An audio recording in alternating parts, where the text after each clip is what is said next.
So hello guys, अस्सलाम वालेकुम। मैं आपका दोस्त रेहान हाजिर हूँ सामने फिर एक नई यूट्यूब वीडियो के साथ और लेके आऊँ आपके लिए बहुत प्यारा टॉपिक। आज हम बात करेंगे कैल्शियम इम्बैलेंस क्या होता है, शरीर में कैल्शियम का लेवल कम होने से क्या होगा। कैल्शियम जो है बहुत ज़रूरी कंपोनेंट है, बहुत ज़रूरी मिनरल है हर इंसान के लिए। और कैल्शियम जो है सबसे ज़्यादा मात्रा में पाया जाने वाला एक मिनरल है जो कि हर व्यक्ति के लिए बहुत ज़रूरी है। तो स्टार्ट करते हैं। Calcium imbalance, what is calcium imbalance. सबसे पहले हम जान लेते हैं कैल्शियम इम्बैलेंस क्या होता है। Calcium is the most abundant mineral in the human body and is critical to good health. The normal value for serum calcium is 9 to 11 mg per dl और 4.5 to 5.5 मिलीग्राम पर litre. Calcium human body में सबसे ज़्यादा मात्रा में पाया जाने वाला मिनरल है और अच्छी हेल्थ के लिए बहुत ज़्यादा ज़रूरी है। सीरम कैल्शियम की नॉर्मल वैल्यू 9 से 11 mg पर dl या 4.5 से 5.5 मिलीग्राम पर लीटर होती है। Calcium is a mineral that is primarily stored in bones and teeth. More than 99% of the body calcium is located in the skeleton system. It is a major component of bone and teeth. Calcium एक ऐसा mineral है जो bone से और bone में और teeth में store होता है। बॉडी का 99% से ज़्यादा कैल्शियम स्केलेटन सिस्टम में पाया जाता है, कंकाल तंत्र में पाया जाता है। यह बोन्स और टीथ का इम्पोर्टेंट कंपोनेंट है। A small amount is found in ECF. Calcium play a major role in a transmitted nerve impulses and help to regulate muscles contraction and relaxation, including cardiac muscles. इसका एक छोटा amount ECF या extra cellular fluid या tissue fluid में पाया जाता है और कैल्शियम नर्व इम्पल्स के लिए काम करता है और हार्ट की मसल्स के साथ दूसरी मसल्स को भी कॉन्ट्रेक्शन और रिलैक्सेशन और कंट्रोल करने में मदद करता है। It is not only a component of bones and teeth but is also essential for blood clotting and necessary for muscles and nerve functions. If the level of calcium is the body become too low, hypocalcemia, or too high, hypercalcemia, serious medical problem can occur. यह न केवल bones और teeth के लिए नहीं बल्कि blood clotting के लिए और मसल्स और नर्व फंक्शन के लिए भी ज़रूरी है। अगर बॉडी में कैल्शियम का लेवल बहुत कम होने से हाइपोकैल्शियमिया होगा या बहुत ज़्यादा होने से हाइपरकैल्शियमिया हो जाता है। सीरियस मेडिकल प्रॉब्लम हो सकती है। जब अगर अपनी बॉडी का जो कि नॉर्मल कैल्शियम लेवल है वो कितना होगा, 9 से 9 mg पर डीएल से कम होगा तो वो होगा हाइपोकैल्शियमिया, और अगर 11 mg पर डीएल से ज़्यादा होगा तो वो होगा हाइपरकैल्शियमिया। आगे बढ़ते हैं। कैल्शियम डिफिक्स, हाइपोकैल्शियमिया यानी कैल्शियम की कमी हमारी बॉडी में ज़्यादा हो जाएगी तो क्या होगा। इस वीडियो में हम अभी कैल्शियम की कमी के बारे में ही बात करने वाले हैं और कैल्शियम का बॉडी में ज़्यादा होना या हाइपर कैल्शियमिया के बारे में हम अगली वीडियो में बात करेंगे। तो स्टार्ट करते हैं। The absence of calcium is blood in known as hypocalcaemia. Hypocalcaemia is an electrolyte imbalance and is indicated by a low level of calcium in the blood below 9 mg पर dl और 4.5 milligram पर litre. Blood में calcium की कमी और hypocalcaemia कहते हैं। Blood में कैल्शियम की कमी को हाइपोकैल्शियमिया कहते हैं, जैसे कि मैंने आपको बताया। हाइपोकैल्शियमिया एक इलेक्ट्रोलाइट इम्बैलेंस है। हाइपोकैल्शियमिया इलेक्ट्रोलाइट इम्बैलेंस की वजह से होता है और ब्लड में कैल्शियम का लेवल 9 mg पर dl या 4.5 मिलीग्राम पर लीटर से कम होने से हाइपोकैल्शियमिया होता है। आगे बढ़ते हैं। कारण, हाइपोकैल्शियमिया के कारण बॉडी में कैल्शियम लेवल कम होने का कारण क्या क्या हो सकते हैं उनके बारे में पढ़ते हैं। हाइपो एल्बुमिनिया क्या होता है। ये ब्लड में एल्बुमिन नाम प्रोटीन का लेवल कम होना। एल्बुमिन मैं आपको बेसिकली बता दूँ, एल्बुमिन जो होता है लिवर में पाया जाता है। आपसे इतना ध्यान रखना, ब्लड में एल्बुमिन नामक प्रोटीन का लेवल कम होना जो कि लीवर में बनता है। ब्लड में एक इम्पोर्टेंट प्रोटीन है जो ब्लड वेसल्स में फ्लूइड को बनाए रखने में मदद करता है। जब एल्बुमिन का लेवल कम हो जाता है तो यह कई हेल्थ प्रॉब्लम का कारण बन सकता है, जैसे कि स्वेलिंग। अब आता है पेनक्रियाटाइटिस, जो कि जिसे बोलते हैं पेनक्रियाज में सूजन आ जाना, जिसकी वजह से भी हाइपोकैल्शियम हो सकता है। सीवियर बर्न इन्फेक्शन, जली हुई स्किन में बैक्टीरिया या दूसरे माइक्रो ऑर्गेनिज्म का इन्फेक्शन हो सकता है। Inadequate intake of calcium and vitamin D, calcium और विटामिन डी कम लेना खाने में या ज़रूरी जितना हमें चाहिए उतना नहीं लेना, किडनी फेलियर, किडनी ख़राब हो जाना। आगे बढ़ते हैं। Excess alcohol leading poor nutrition, ज़्यादा अल्कोहल पीने से माल न्यूट्रिशन हो सकता है और अल्कोहल बॉडी में न्यूट्रिएंट्स को एब्जॉर्प्शन और यूजेस को रोकता है, जिससे विटामिन और मिनरल की कमी हो सकती है।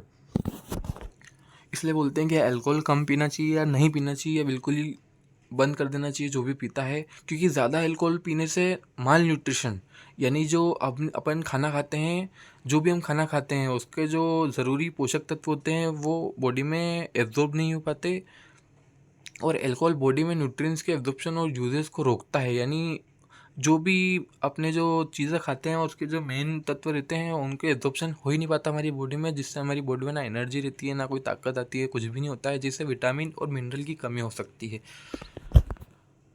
अगला, drug such as diuretic, calcium channel blockers, estrogen replacement therapy, fluorides, glucose, insulin, excessive laxative use and magnesium may also lead to hypocalcemia।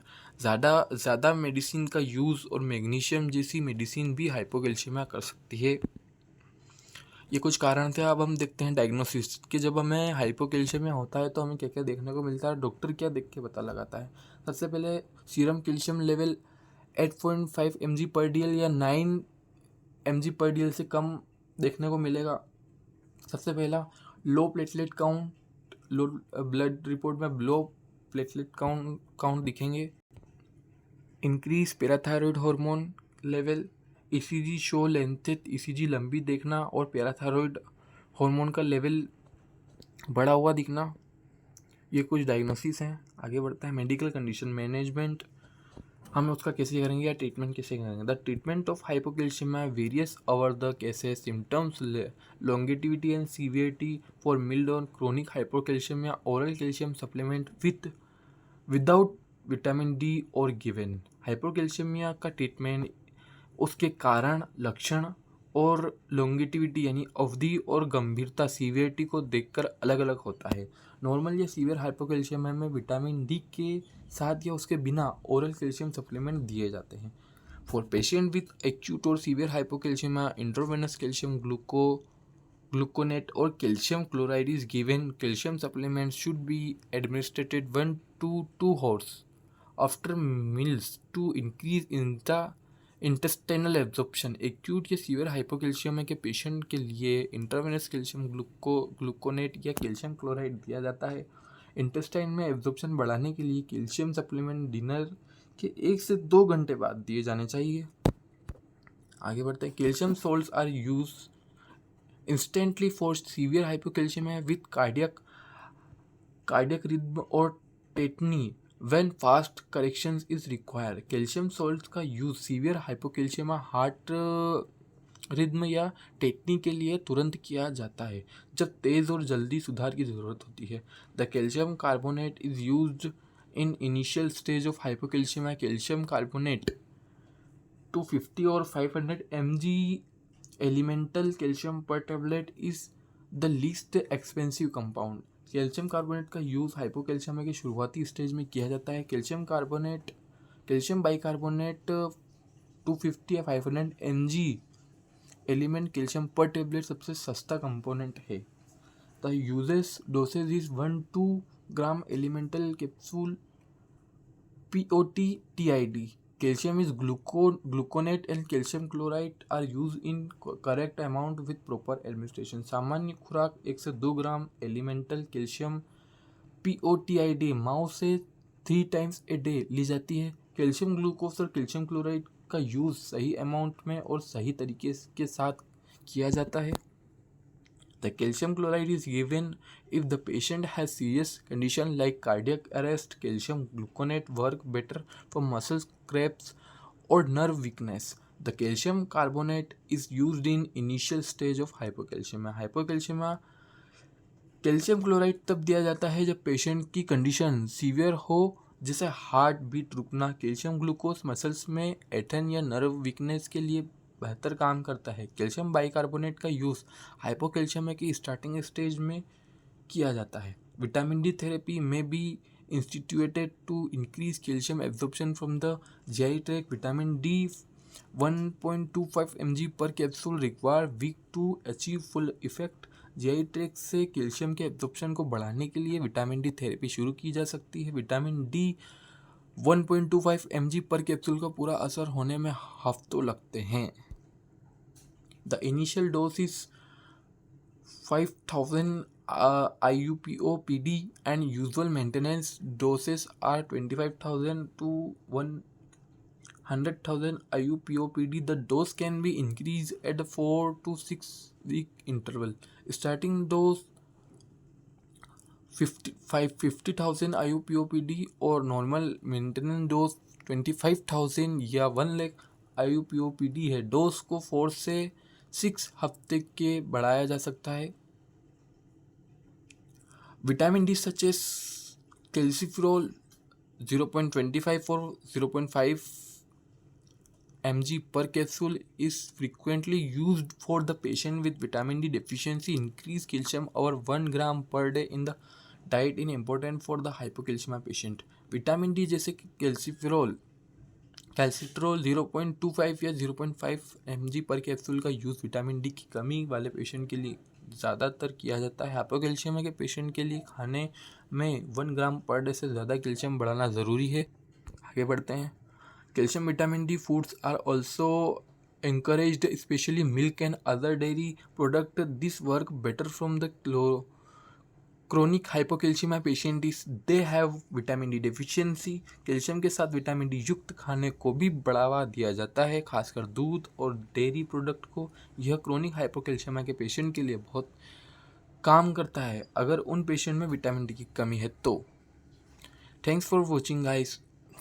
Hopes आपको वीडियो अच्छी लगी हो. ऐसी किसी नई वीडियो के साथ मिलते हैं फिर से. तब तक के लिए बाय बाय.